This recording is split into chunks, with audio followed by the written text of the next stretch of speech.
अस्सलाम वालेकुम। वालेकुम अस्सलाम। बीबी क्या नाम है आपका? मेरा नाम सदर शहजाद है।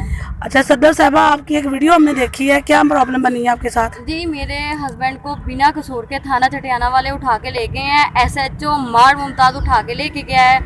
वो कह रहा है कि आपके हस्बैंड ने चोरी की है, लेकिन उसने चोरी नहीं की है। जिनकी चोरी हुई है वो भी कह रहे हैं कि ये बंदे नहीं है हमारे। वो कह रहे हैं अच्छा, हमने इनको माफ कर जिनकी दिया है। चोरी हुई है, क्या चोरी हुआ था, क्या उनकी वारदात हुई बाइक है? तो चोरी हुई थी और कुछ पैसे चोरी हुए थे। अच्छा, तो वो जो मदई पार्टी है वो क्या बोल रही है, क्या वो कह हस्बैंड रही है आपका कि नहीं चोर? नहीं, वो कह रहे हैं हमारी की चोर नहीं है, ना इन्होंने हमारी चोरी की है। लेकिन SHO मार मुमताज इस बात को मानने पर कहता है यही आपके चोर है। नहीं, आप मदई पार्टी को लेके थाना चटियाना नहीं गई, उनकी बात नहीं करवाई उनसे था SHO से? करवाई है, लेकिन SHO मानने को तैयार ही नहीं है। वो मान ही नहीं रहा है। वो कहता है यही आपके गुनाहगार हैं।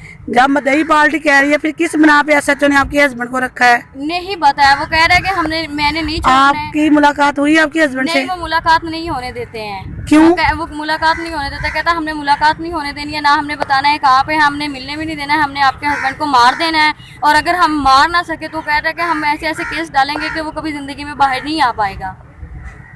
तो बीबी आप क्या चाहती हैं? आप क्या चाहती मैं हैं? मीडिया वालों से दरख्वास्त करना चाहती हूँ कि बराए मेहरबानी करके, मैंने सुना है कि मीडिया में बड़ी पावर होती है। मैं अल्लाह का वास्ता है मेरी हेल्प कर दे, मैं बहुत परेशान हूँ। हमारे कोई इतने वसाइल नहीं है कि हम उनको इतने पैसे दें। क्या SHO ने आप लोगों से पैसे मांगे हैं? जी, उन्होंने हमसे पैसे मांगे हैं। 2 लाख रुपए की डिमांड की है।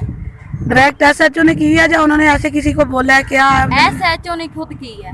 अच्छा, SHO ने बोला कि 2 लाख दे रहे हैं, हम आपका बंदा छोड़ देंगे। जी, वो कह रहे हैं बेशक थाने में पैसे लेके आ जाएं, बंदा ले जाएं और वहीं बैठ के पैसे हमें दे दे बाद में।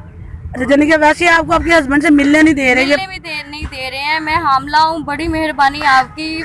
मैं बहुत ही बीमार भी हूँ साथ में, लेकिन वो मेरे हस्बैंड को मुझे मिलने नहीं दे रहे हैं। मैंने SHO मार मुमताज की मिन्नतें भी की हैं, लेकिन वो इस चीज़ को मानने को तैयार नहीं है।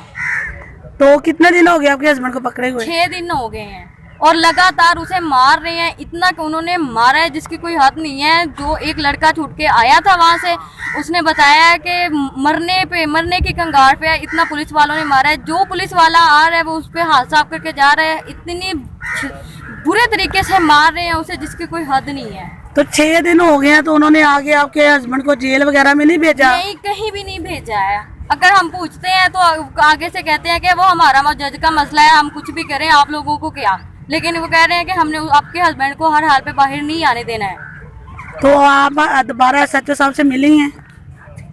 जी, मिले थे, लेकिन उन्होंने बहुत ज़्यादा बदतमीजी की है। हमने उनको कहा कि हम मीडिया के पास जाएंगे। आगे से वो कहते हैं जाओ कर लो, जो मीडिया कर सकती है वो कर ले, जो आप लोग कर सकते हैं वो कर ले। कहते हैं मीडिया हमारा कुछ नहीं बिगाड़ सकती। नहीं, ऐसी बात नहीं है। अगर आप हक पे हैं तो इंशाल्लाह मीडिया आप लोगों का साथ देगी।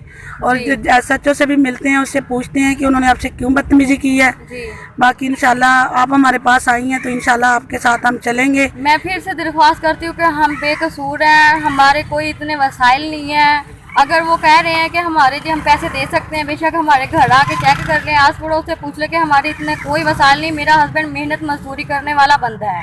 जिनके पास मेहनत मजदूरी करता है आप उनसे भी जाके पूछ सकते हैं।